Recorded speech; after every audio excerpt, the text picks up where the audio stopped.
আজকে তোমাদেরকে স্বরচিত একটা কবিতা শোনাবো। কবিতার নাম ধ্বংসমুখী প্রকৃতি। লিখেছিলাম 27/7/2015-তে।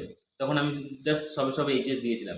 আজ আকাশের রং ঘন লাল, বাতাসের নেই কোনো গতি, তাদের তালে মিলিয়েছে তাল অন্ধকারাচ্ছন্ন আকাশের অল্প জ্যোতি।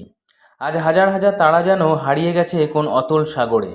আকাশ বাতাসের রং পাল্টাচ্ছে কেন, প্রকৃতির ছোঁয়া কেন লাগছে না বুকের পাঁজরে।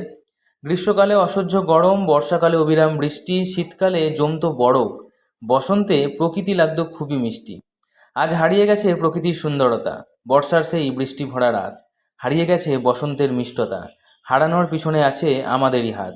চারিদিকে এত যানবাহনের ধোঁয়া, প্লাস্টিকের এত ব্যবহার কেড়ে নিয়েছে প্রকৃতির ছোঁয়া, দূষণমুক্ত পরিবেশের তাই খুবই দরকার। যখন গ্রিন হাউস এফেক্টের প্রভাবে দুই মেরুর বরফ গলে হয়ে যাবে জল, সেই জলে গোটা পৃথিবী তলিয়ে যাবে, মানুষ পাবে তখন নিজেদের পাপের ফল। সুন্দর এই নদী পাহাড় ভগবানের দান, করলে এর দুর্ব্যবহার হারাবে তোমার প্রাণ।